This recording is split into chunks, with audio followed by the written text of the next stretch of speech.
Dear student, this is the second chapter of economics, people as a resource. The story of Vilas I am going to tell you.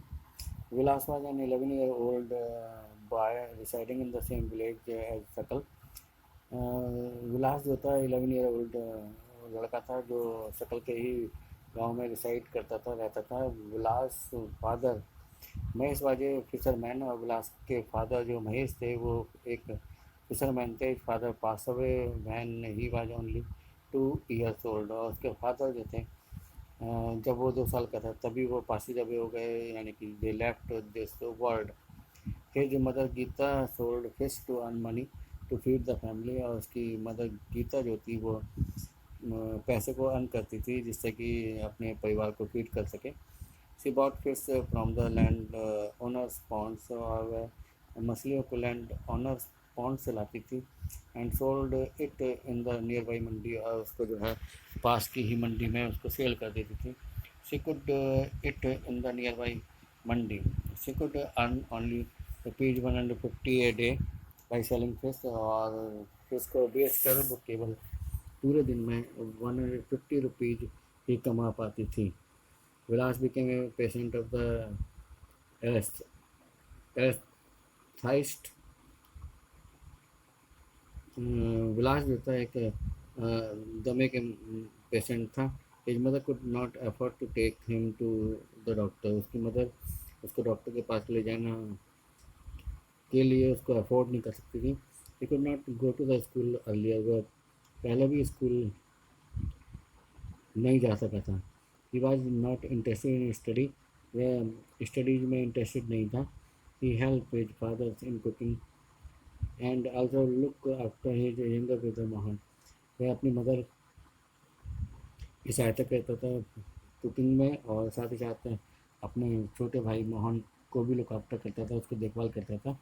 After some times his mother fell sick, और कुछ समय के बाद उसकी mother बीमार पड़ गई।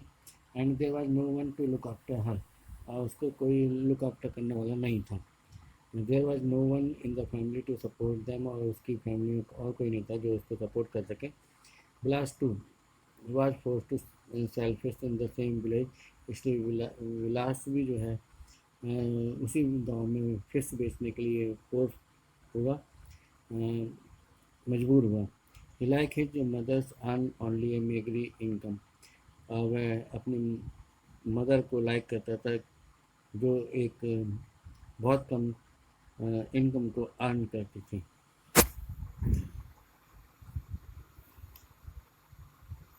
In the two cases studies we saw Sakal went to the school and Vilas did not go, और दो केस में हमने देखा सकल जो है वो स्कूल गया, विलास स्कूल नहीं गया। Sakal was physically strong and healthy, Sakal जो था फिजिकली स्ट्रॉन्ग और हेल्दी था। There was no need for him, और उसको जो है to visit the doctor frequently, और उसको डॉक्टर के पास विजिट करने की कोई नीड नहीं थी। विलास was a patient of the arthritis arthritis। तो विलास जो था वो एक दमे का पेशेंट था। He let the means to visit the doctor, उसके पास साधनों की कमी थी डॉक्टर के पास जाने के लिए। सकल acquired degree in computer programming, सकल ने एक कंप्यूटर प्रोग्रामिंग में डिग्री ली थी। सकल found a job in private firm, और सकल ने एक प्राइवेट फर्म में जॉब ले लिया था। While Vilas continue with the same work as his mother. Vilas लगातार सेम वर्क में ही लगा रहा, सेलिंग और फिशिंग में लगा रहा जो उसकी मदर वो काम करती थी। He earn a meagre income like his mother's to support a family, और उसको भी बहुत कम इनकम मिल पाती थी जिससे कि वो अपनी फैमिली को सपोर्ट कर सके। In the case of the Sakal several years of education added to the quality of the labour, और सकल के केस में जो है उसकी एजुकेशन की वजह से due to the education the quality of the labours of Sakal improve.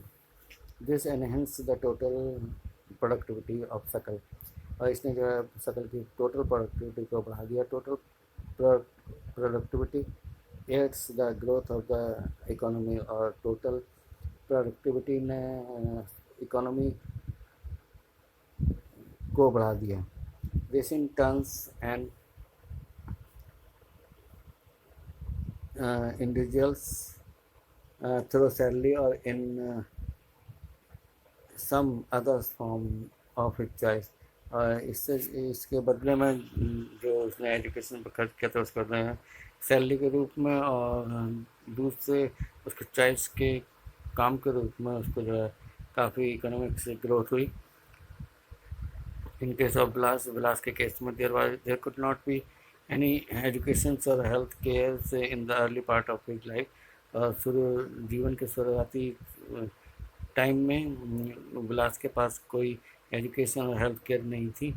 He spend his life selling fish, और उसने अपनी लाइफ को मछली बेचकर ही व्यतीत किया, जैसे कि उसकी मदर ने। henceforth he draw the same salary of unskilled laborers as his mother। और इसीलिए जो उसकी मदर को पैसे मिलते थे, सैलरी मिलती थी, वही जो है विलास को भी मिलने लगे। Because he was an unskilled labour, क्योंकि वो एक अनस्किल्ड लेबर था। Investment in human resources via education and medical care can give high rate of return in future. और इन्वेस्टमेंट ह्यूमन रिसोर्सेज में एजुकेशन और मेडिकल केयर के माध्यम से फ्यूचर में हाई रिटर्न्स मिलता है। This investment on peoples is the same as the investment in land and capital. और ये इन्वेस्टमेंट लोगों के ऊपर खर्च करना उसी तरह का होता है जैसे कि हम लैंड और कैपिटल्स में इन्वेस्ट करते हैं, तो we will get the high returns.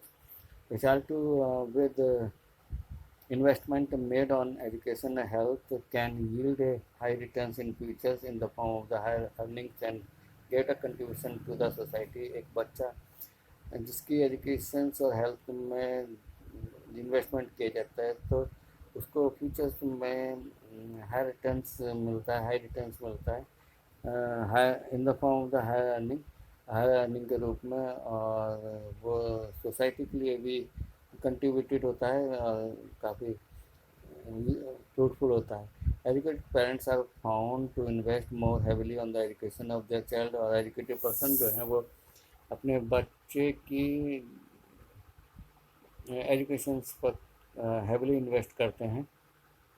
This is because they have realise the importance of the education for themself, क्योंकि उन्होंने अपने लिए भी जो है एजुकेशन की इम्पोर्टेंस को महसूस किया था। They are also conscious of proper nutrition and hygiene. और वह अब जो बच्चे की प्रॉपर न्यूट्रिशन और हाइजीन्स के लिए भी अलर्ट रहते हैं। They accordingly look after their children's need for education at school. और वह बच्चे की ज़रूरत एजुकेशन के रूप में स्कूल में और गुड हेल्थ के रूप में भी लुक आफ्टर करते हैं। A virtuous cycle is thus created in this case. और इस केस में एक गुण जो है बच्चे में क्रिएट हो जाता है, वर्चुअस साइकिल्स की चल जाती है। इन कंट्रास्ट इसके विपरीत विसीएस साइकिल में भी क्रिएटेड बाय डिसएडवांटेज पेरेंट्स। और इसी तरह से एक दुष्टकारी साइकिल जो है वो क्रिएट हो जाती है डिसएडवांटेज पेरेंट्स के द्वारा। खुद हम सेल्फ अनएजुकेटेड एंड लेकिन इन हाइजीन्स, और जो अपने आप में अनएजुकेटेड होते हैं और हाइजीन्स में भी काफ़ी कमी होती है। They keep their children in A similarly disadvantage state. और वह अपने बच्चे को जो है उसी डिसएडवांटेज स्टेट्स में ही रखते हैं जिसमें वो थे। Country like the Japan have invested in human resources.